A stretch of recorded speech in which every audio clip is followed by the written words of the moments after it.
Professora Andréia, o que fez a família real portuguesa vir para o Brasil?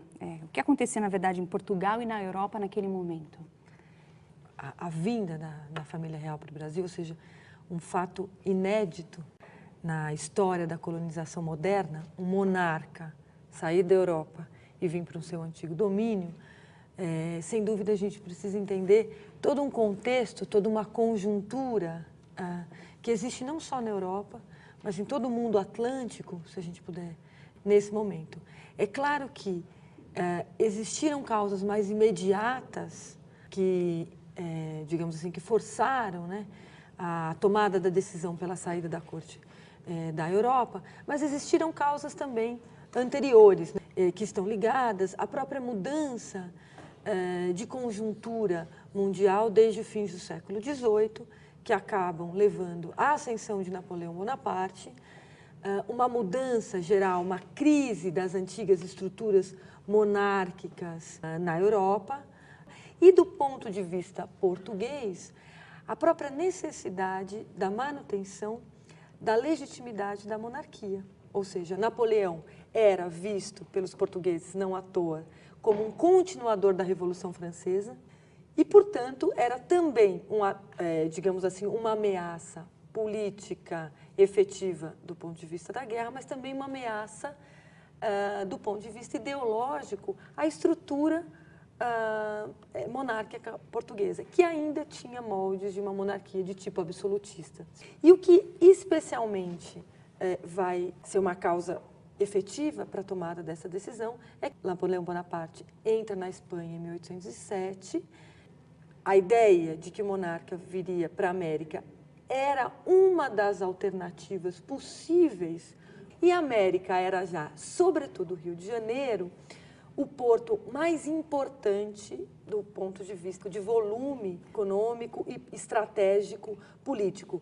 Não só porque ele concentrava a riqueza ligada ao que na época era mais lucrativo, que era o tráfico de escravos, mas também porque era uma região estratégica, comercial, com o sul do Brasil e com a região do Prata, né? O que eu estou falando, principalmente Buenos Aires, Montevidéu. E a chegada da família real aqui? Como que o Brasil recebeu, na verdade? A colônia recebeu o rei, recebeu a família real naquele momento. Como que era o Brasil naquele momento? O que hoje se convencionou chamar de monarquia, de América Portuguesa, eram partes muito distintas de um território que depois, por meio de um processo de luta, digamos assim, se constituiu do que se constituiu o Brasil.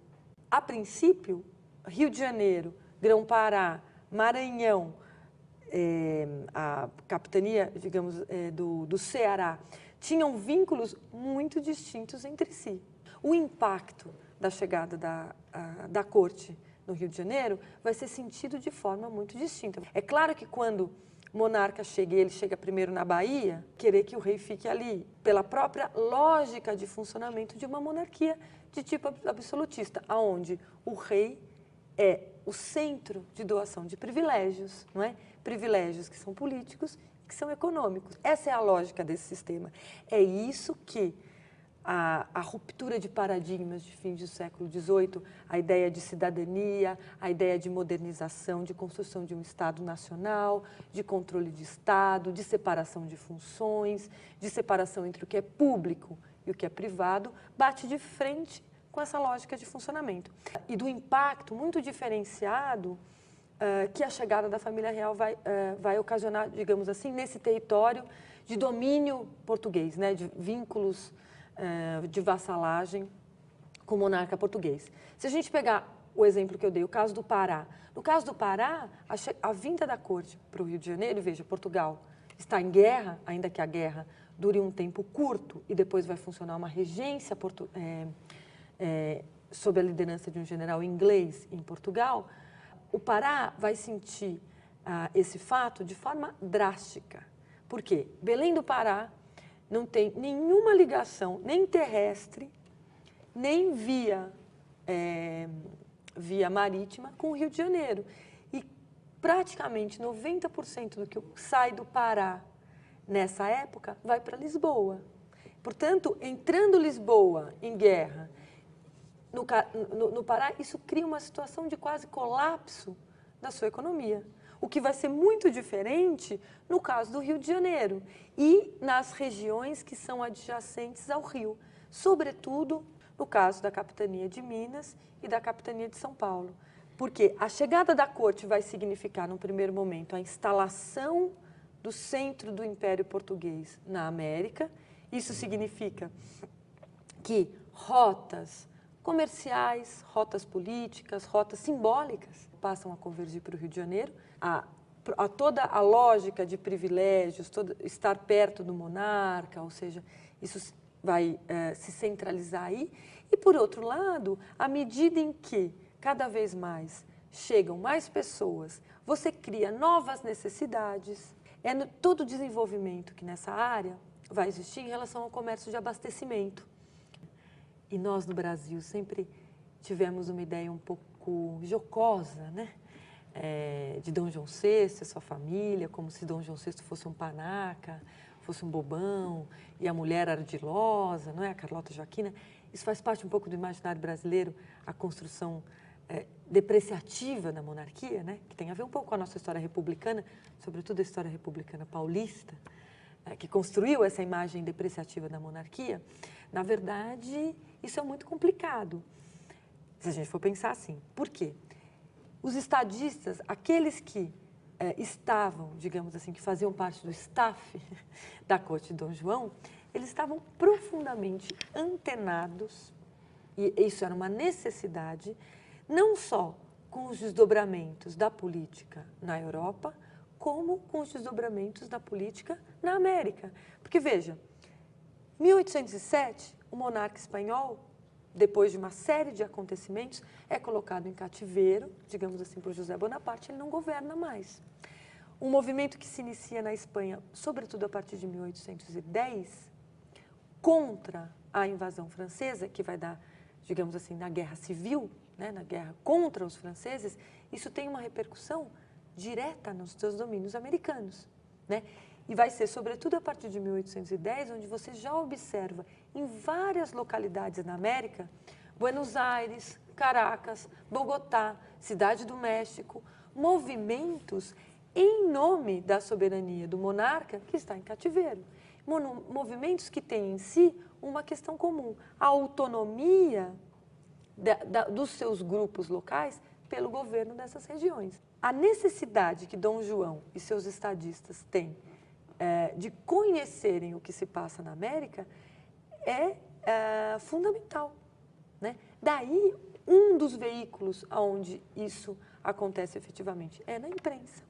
Não existia na imprensa na América Portuguesa. A imprensa vai ser criada na América Portuguesa a partir de 1808, não é?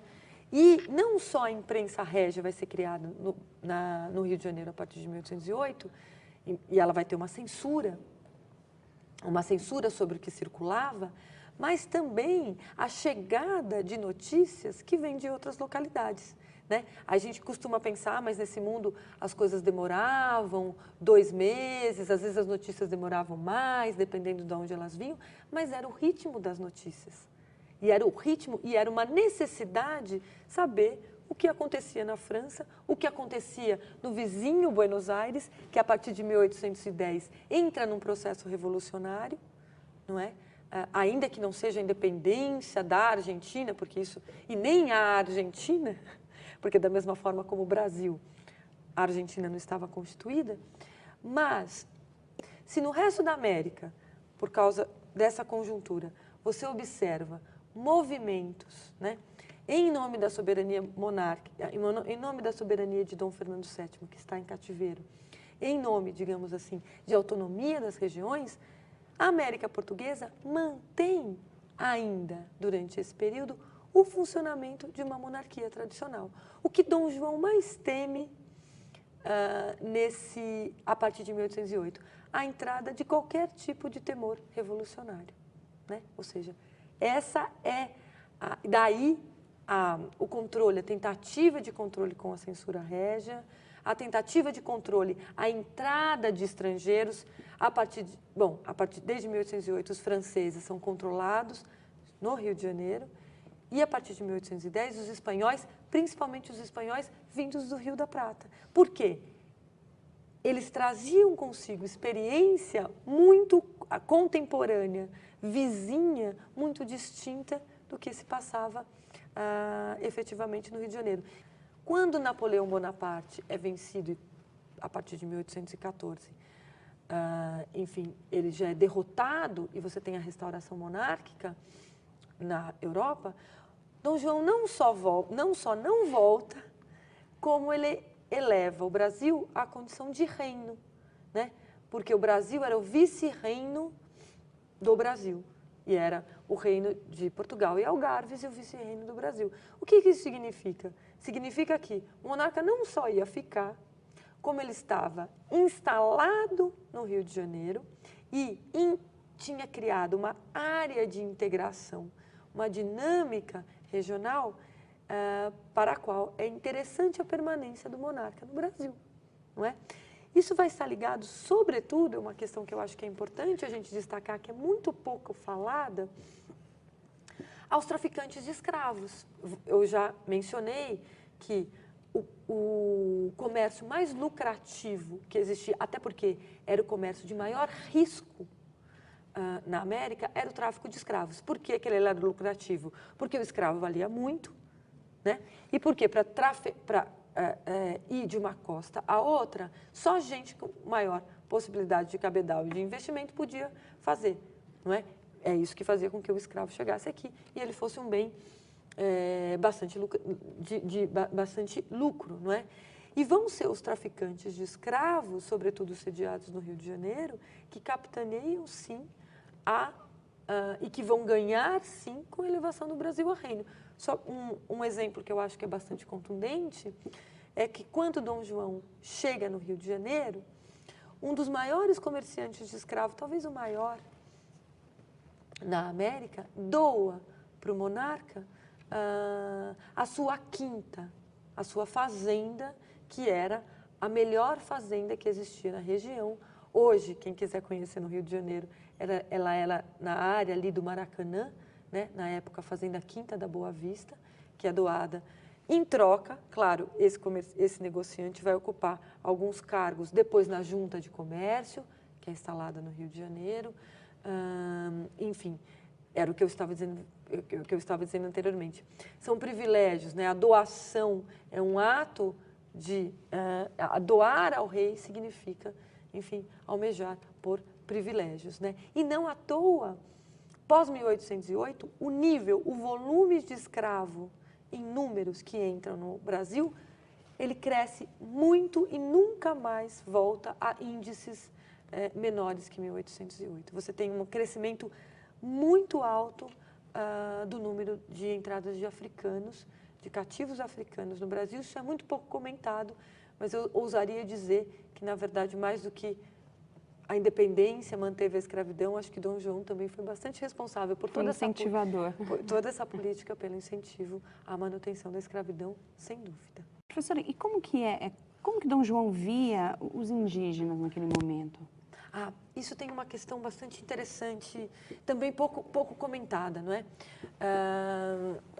Toda essa região, principalmente a região mais próxima ao Rio de Janeiro, que vai servir e que vai passar a ser interessante, a ser conquistado o seu território para a ocupação, para a lavoura, seja lavoura de abastecimento, mas também lavoura de cana. E já na década de 20, 1820, para o café, né? E o café nasce em São Paulo, no Rio, na verdade, primeiro no Rio de Janeiro, na região serrana do Vale do Paraíba, né? Depois de São Paulo, com mão de obra escrava, né? É mão de obra escrava que cria o café. Os imigrantes brancos que nós conhecemos, eles só chegam a partir de 1870, é muito depois, não é? Toda essa região, ela passa a ter um valor importante do ponto de vista do seu território. E essa região é ocupada, né? Ocupada, sobretudo, por tribos indígenas e também algumas áreas de fronteira de antigas missões jesuíticas, não é? E Dom João, a partir de 1809, decreta as primeiras leis, ele reinstaura um mecanismo que tinha acabado no século XIX com o Pombal, com a política pombalina do diretório, ele reinstaura o que se conhecia como guerra justa. O que era, em linhas muito gerais, tá? A guerra justa. Você poderia mover guerras contra nativos, contra nações que ameaçassem a ordem e que fossem inimigas. Não é? É a guerra contra os botocudos, como vai ser chamado na época, e no fundo o botocudo é um nome muito genérico para falar de situações muito diferenciadas, porque essa guerra contra os botocudos tem uma configuração bastante própria no caso de São Paulo, Vale do Paraopeba e também na Bahia, em ocupação de algumas áreas da Bahia, onde muitos dos indígenas vão ser dizimados, é fato. E alguns especialistas na questão indígena vão dizer que é sobretudo a partir do século XIX que a questão indígena é menos uma questão de mão de obra, né, e mais uma questão de território. Porque, veja, se por um lado você tem aumento na chegada de africanos, né, e por outro lado necessidade de áreas, vai ser a partir do século XIX, onde, sobretudo, o indígena ele vira um problema mais de território do que mão de obra, como tinha sido anteriormente, né? Como todo mundo sabe, sobretudo em São Paulo, a mão de obra indígena foi fundamental no desenvolvimento dessa área, que era uma área pobre em comparação com as áreas de produção de açúcar, né? E que, na verdade, vai ter um desenvolvimento econômico grande mesmo a partir do século XIX, fim do século XVIII, início do século XIX. Né? Então, isso é uma política declarada, na verdade, por Dom João, não é algo camuflado, é uma política declarada de instauração de guerras contra os botocudos. João, de que maneira a ideia de brasileiro, de existir um brasileiro, se relaciona com a independência do Brasil? De muitas e importantíssimas maneiras. Né? Essa é uma história fascinante e incrivelmente pouco conhecida, né, dos brasileiros em geral. Porque quando se fala de uma nação brasileira, quando se fala de uma identidade nacional brasileira, a nossa tendência é desmontar essas expressões, né? E achar que tudo é relativo, né? Não, mas não existe exatamente um critério de definição da nação, não existe uma única identidade nacional, cada um pode se sentir de uma maneira em relação ao Brasil, né? Tudo isso é verdade, mas existem alguns dados absolutamente objetivos, absolutamente históricos, né? Que são pouco conhecidos e que mereceriam, então, maior publicização, né, a partir das pesquisas, né, que acadêmicos, que historiadores vêm desenvolvendo. Né? Por exemplo, quando da independência, né, praticamente ninguém se chamava brasileiro. Ninguém se referia a si mesmo ou a outras pessoas como brasileiro. Né?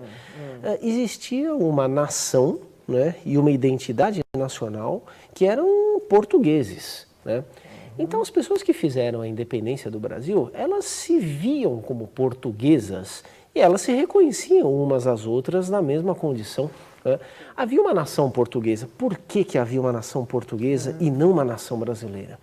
Porque o Brasil, como colônia de Portugal, né, como um conjunto de territórios que não formava uma unidade única, né, era parte do Império Português. A vinda da corte em 1808, a chegada da corte nesse ano, né, criou uma realidade nova. Né? Como abastecer essa corte numa região colonial? Né? Incrementando circuitos de comércio internos ao Brasil. Né? São gêneros de subsistência alimentícia, são roupas, são produtos de luxo, são serviços prestados por pessoas. Né? A corte no Rio de Janeiro dinamiza fluxos econômicos. Então, o Rio de Janeiro, né, é o epicentro de uma vasta rede que conecta São Paulo com o Rio Grande do Sul, né, e aí a pecuária e os derivados, né, Minas Gerais, né, passam a formar um conglomerado. Não por um acaso, né, essas regiões foram as primeiras a encampar o projeto de independência do Brasil. A independência do Brasil, centrada na figura de Dom Pedro, né, filho de Dom João e futuro Pedro I do Brasil, é, de início, principalmente um projeto das províncias do Rio de Janeiro, de Minas Gerais, de São Paulo e do Rio Grande do Sul. Na época se chamava Rio Grande de São Pedro. Porque são aquelas que tiveram grupos economicamente fortes que saíram ganhando com a presença da corte no Brasil. A situação colonial, ela é propícia ao descontentamento. As pessoas se rebelam muito facilmente na colônia.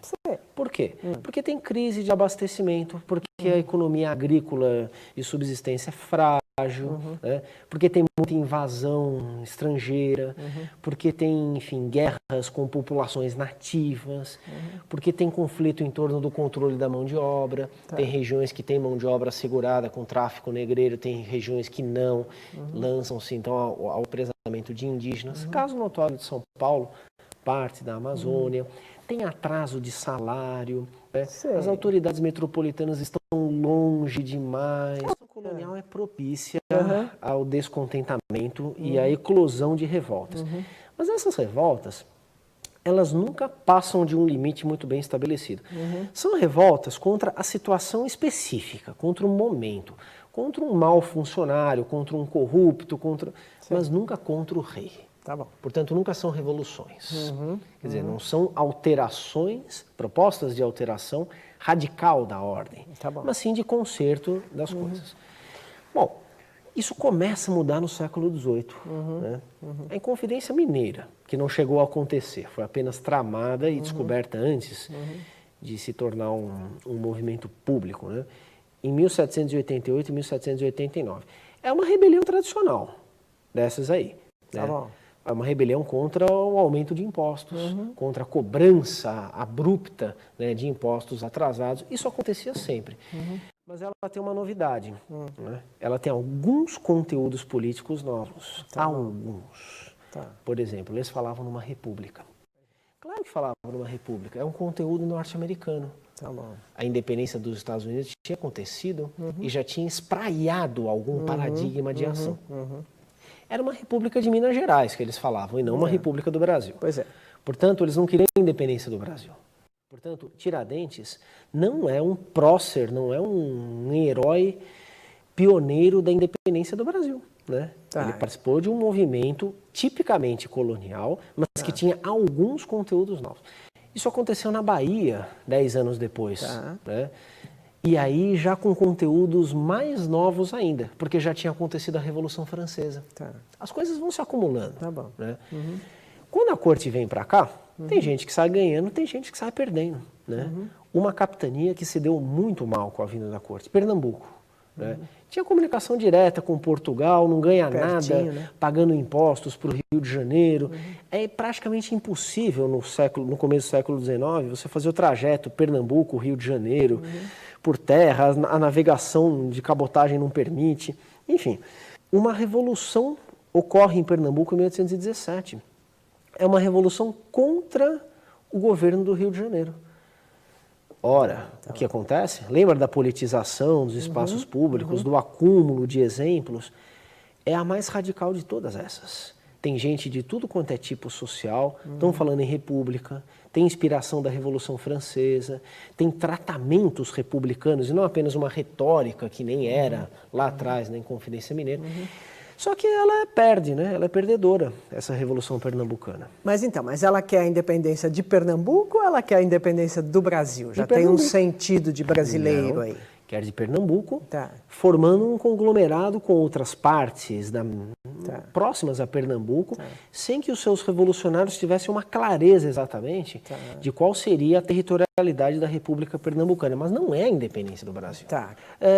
Quando ocorre a independência do Brasil, a independência do Brasil é a separação política entre o Brasil e Portugal, de modo que o Brasil torna-se, finalmente, um corpo autônomo. Forma-se um Estado brasileiro que não existia antes, porque era o Estado português que governava o Brasil, e surge uma nação brasileira que não existia antes. E essas palavras, nação, essas expressões, nação brasileira, Estado brasileiro, a palavra brasileiro passa a ser usada, então. Ela já era usada anteriormente, mas com sentidos um pouco diferentes, né? Era pouco usada, né? E a independência nacionaliza, digamos, a ideia de Brasil. A independência, ela é um processo histórico da maior importância, porque ela cria as condições para que possam existir duas coisas que não existiam antes. Um Estado nacional brasileiro e uma nação brasileira com uma identidade brasileira. É uma identidade fundamentalmente política, mas que se tornando política nacional, quer dizer, não é uma identidade política qualquer, é uma baita de uma identidade política. Essa identidade política, ela tem capacidade de organizar outras formas de identidade que surgem daí. Agora, não é paradoxal que um português tenha feito o marco de uma identidade política brasileira? Como é que é o papel de Dom Pedro? Seria paradoxal se nós concebêssemos a existência de brasileiros antes da independência. Dom Pedro era um português, né? Como todos, né? Como todos, né? Todos os que apoiaram, que fizeram a independência do Brasil, eram portugueses, porque não haviam brasileiros nesse sentido, que só será criado depois da independência do Brasil. Então, Dom Pedro, ele é um monarca português. Só que ele é o primeiro monarca de um estado que está nascendo, que não é mais um estado português. Há aí, então, um fenômeno muito interessante, né? Porque o Brasil surge como um estado, como uma nação, mas sem querer romper totalmente com Portugal.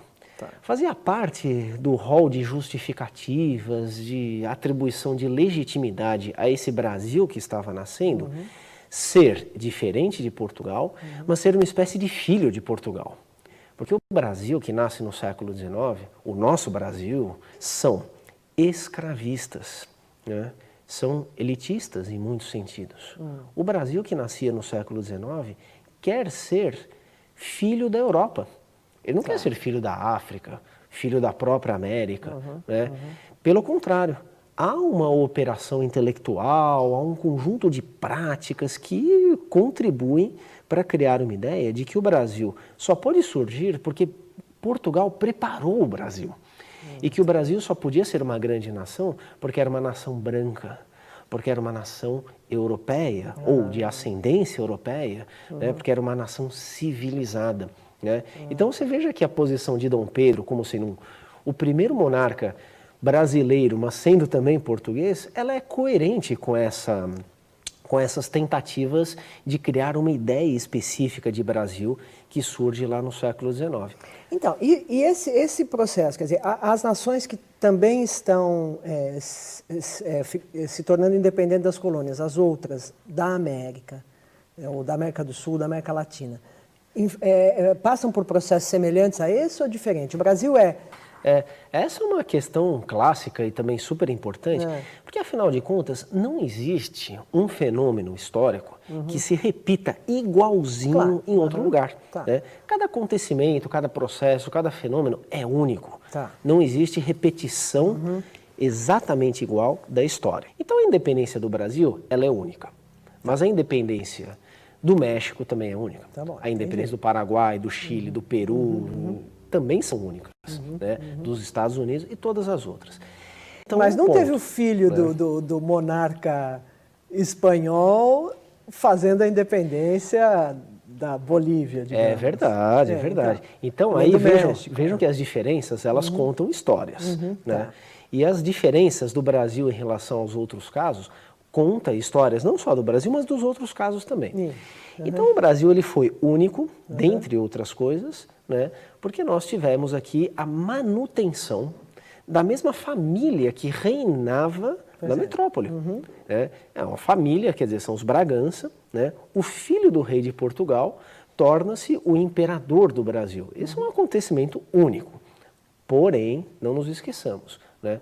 Não nos esqueçamos, talvez temos que aprender isso, porque o brasileiro também conhece muito pouco, né, de outras histórias alheias, que não a história do Brasil, ou também algumas histórias europeias clássicas. Né?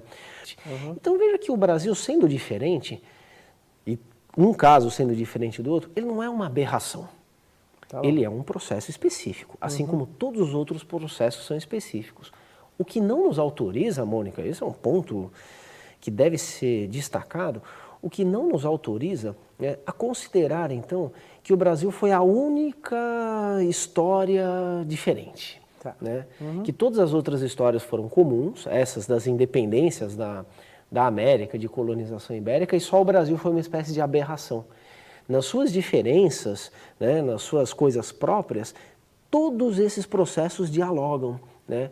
Há um contexto geral de independência da América de colonização ibérica, que deve ser entendida, então, como uma grande unidade histórica. No caso da América Espanhola, a independência só foi possível porque a Espanha foi invadida militarmente pela França de Napoleão Bonaparte. E porque Napoleão prendeu o rei e toda a família real, né, de modo que o Império Espanhol ficou sem a sua cabeça. É a partir daí que os espanhóis da América começam a falar em independência. Napoleão invade a Espanha, né, e o rei espanhol torna-se prisioneiro de Napoleão. O Império Espanhol começa a se fragmentar. Né? Por quê? Porque não tem um centro de decisão, porque não tem aquele centro, né, de legitimidade do poder, né, que desaparece momentaneamente. Começam a surgir governos autônomos na América Espanhola, eles querem governar em nome do rei, né, contra Napoleão, mas progressivamente eles ganham e formarão então governos aí sim contra a Espanha. No caso do Brasil, você veja que coisa notável que aconteceu, né? Dom João, que era príncipe regente, né, a rainha era Dona Maria, mas ela estava impedida de governar por problemas mentais, né? O príncipe Dom João, a família real e os seus ministros, eles não ficam para enfrentar Napoleão. Eles não querem pagar para ver o que vai acontecer com a invasão da Península como os Ibérica. monarcas espanhóis fizeram. Claro, eles vêm para o Brasil. Fogem, sim, de certo modo, é uma fuga, claro. Só que é uma fuga para preservar a integridade da família real, do Império Português. Né?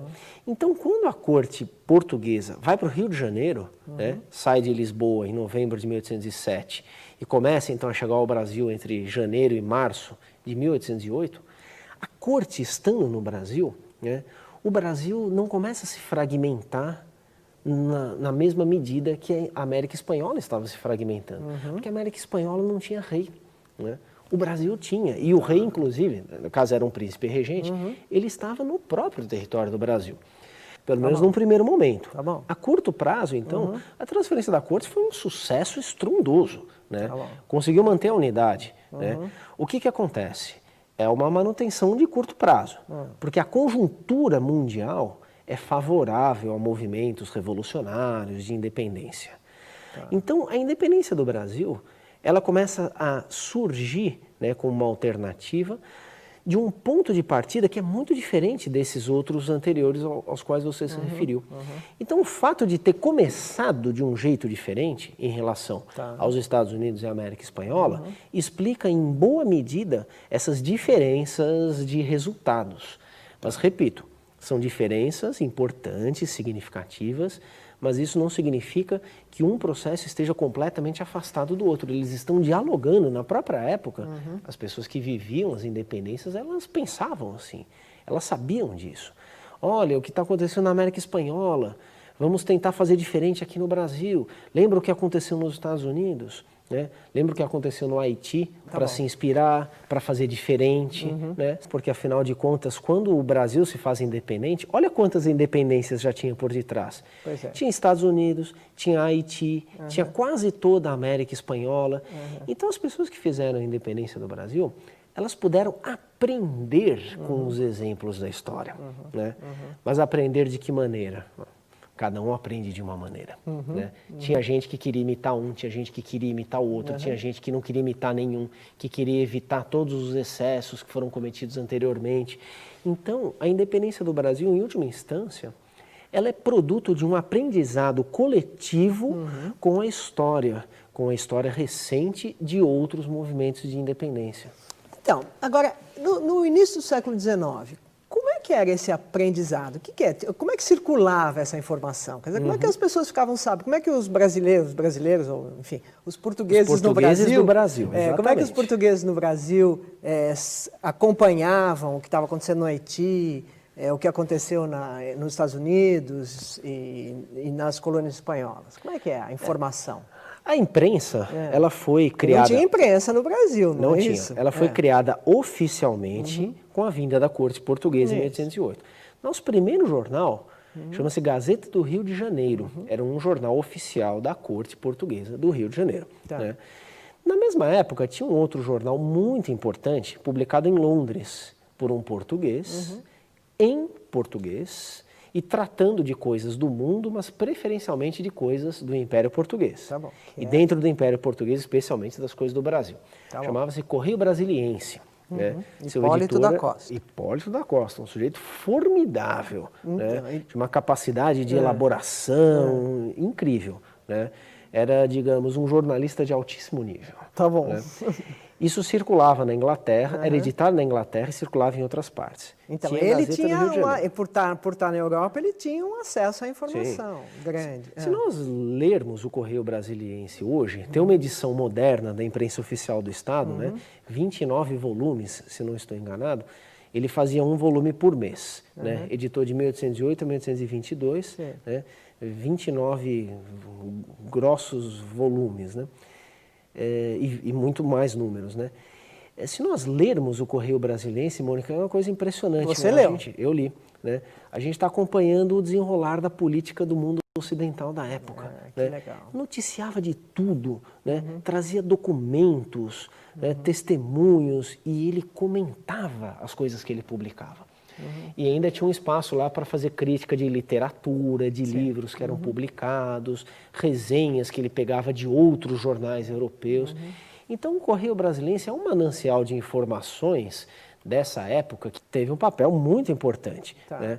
E o Correio Brasiliense propugnava por que independência? Então, de início, em 1808, quase ninguém propugnava a independência do Brasil. Tá bom. Né? Tinham alguns teóricos políticos franceses importantes que escreviam sobre as independências das colônias europeias e falavam genericamente: um dia todas essas independências têm que ocorrer, todas essas colônias têm que se separar de suas metrópoles, porque é uma aberração. Mas são vozes isoladas, influentes também, mas são isoladas. Tá bom.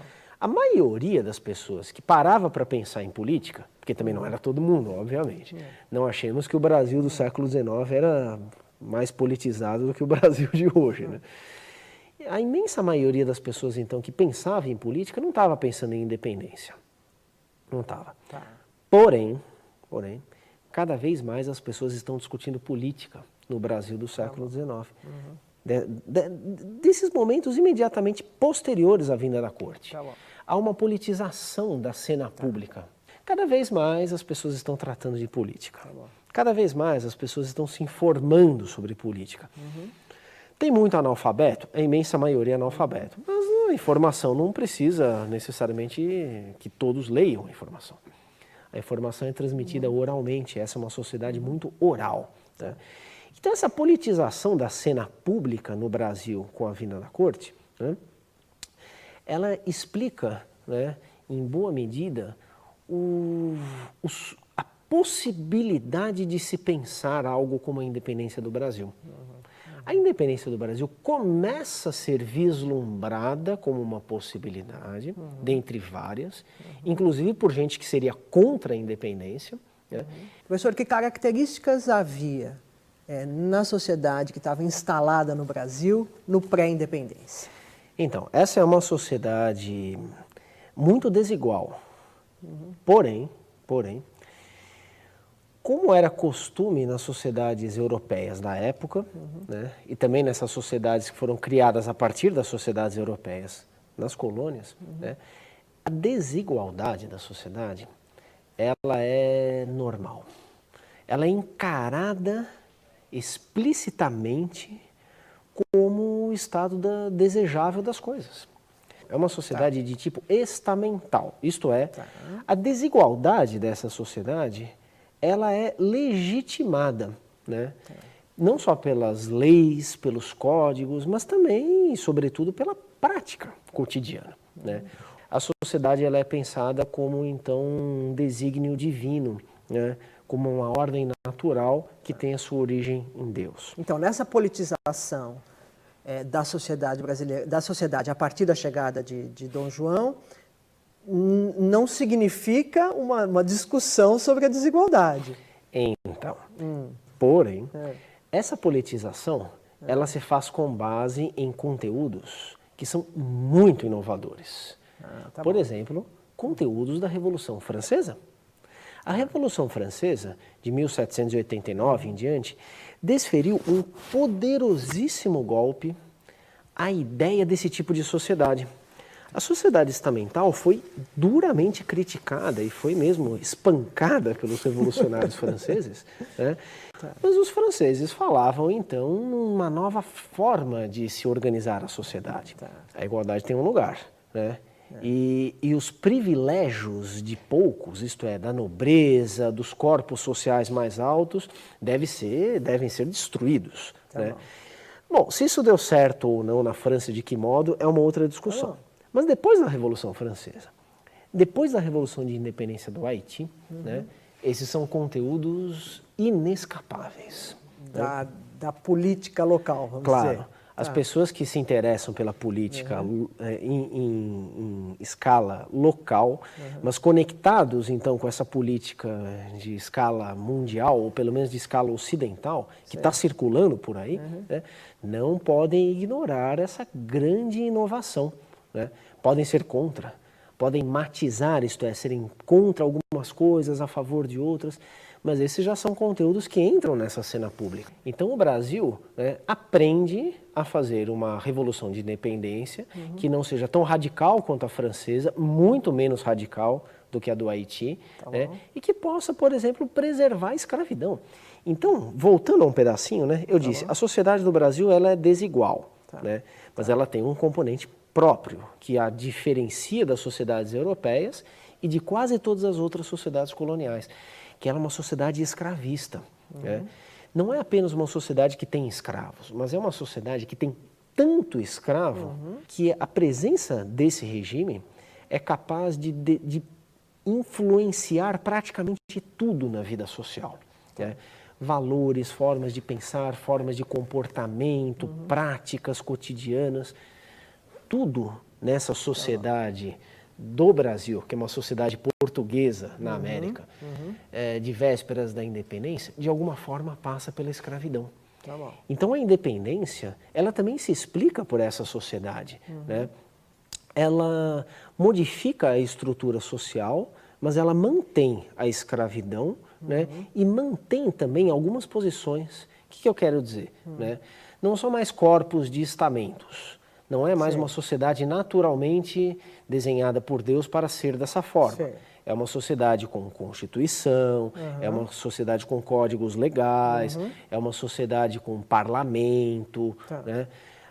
Porém, o rico pode continuar a ser rico, ele pode manter a posição dele. Só que é uma posição que é mantida numa lógica de organização diferente. Agora, essa lógica de organização mantém um dado anterior, que é a presença da escravidão, de modo a influenciar toda essa sociedade. Então, a independência muda a sociedade? Muda. Muda a forma de classificação dessa sociedade. O que não significa que pobre tenha deixado de ser pobre, que rico tenha deixado de ser rico, que tenha havido uma transferência de poderes. Não necessariamente. Aliás, isso quase não aconteceu. Você diria que o que aconteceu no Brasil foi uma revolução? A independência é uma revolução. A independência do Brasil é uma revolução. Mesmo não sendo tão profundamente transformadora a ponto de acabar com a escravidão. Claro, ou de inverter posições entre pobres e ricos, entre fracos e poderosos. Sim, mas é uma revolução. Só que ele é uma negação da Revolução de Pernambuco, é uma negação de um igualitarismo que tinha sido esboçado lá na Bahia em 1798. Não tem nada a ver, em termos de continuidade, com Tiradentes, com a Inconfidência Mineira. É um outro movimento, é uma outra revolução. Né? E é uma revolução que começa com uma Revolução Portuguesa. Veja aí mais um caso interessante. Né? Em 1820, em Portugal, eclode um movimento revolucionário contra a presença da corte no Brasil. Olha quanta coisa diferente está em jogo. Né? Os portugueses da Europa, descontentes com o fato de que a corte permanecia no Brasil, mesmo depois da derrota de Napoleão Bonaparte, não tinha mais motivo aparente para a corte ficar no Brasil, mas ela não volta. Fazem uma revolução. Dizem, vamos então elaborar uma Constituição Nacional para Portugal, e com essa Constituição vamos manter a monarquia, vai ser uma monarquia constitucionalista, vamos limitar os poderes do monarca, e obriga então Dom João VI e a família real a voltarem para Portugal. É um movimento revolucionário lá. A independência do Brasil começa a surgir, nessa década de 1820, como uma negação da Revolução Portuguesa, ainda que muito parecida com algumas agendas. É uma negação porque no Brasil entende-se que a Revolução Portuguesa é contra o Brasil. Né? E surge finalmente então uma ideia de distinção entre Portugal e Brasil. E não é uma simples diferenciação, mas é uma distinção baseada num conflito de interesses. Aí as pessoas então que saíram perdendo com a vinda da corte, fazem com que a corte volte. Mas e as pessoas que saíram ganhando com a vinda da corte? Querem que haja um governo no Brasil, e é por isso que Dom Pedro fica. E é por isso que um governo no Brasil evolui em direção a um Estado do Brasil. Então é uma revolução. Só que é uma revolução com base em outros movimentos, nunca uma cópia, sempre uma reelaboração. São interesses muito diferentes que estão em jogo, e é fundamentalmente uma revolução. Não concebamos que uma revolução ela é capaz de modificar todas as coisas de uma realidade. Isso não existe. Né? Todos os movimentos dignos desse nome na história da humanidade mantiveram coisas, não mexeram em algumas coisas. Não há transformação absoluta da realidade possível, uma transformação abrupta. Veja que nós não conhecemos uma declaração de independência do Brasil. Não é? Muito se fala no 7 de setembro, mas nós não temos um documento formal, uma declaração de independência em 7 de setembro. Mas não é uma declaração única de independência, mas são manifestos a outras nações, é uma convocação de representantes para formar uma constituinte brasileira. Né? Aí o brasileiro, brasileira, ganha muito peso, passa a se revestir de um significado, de um projeto que está sendo concretizado.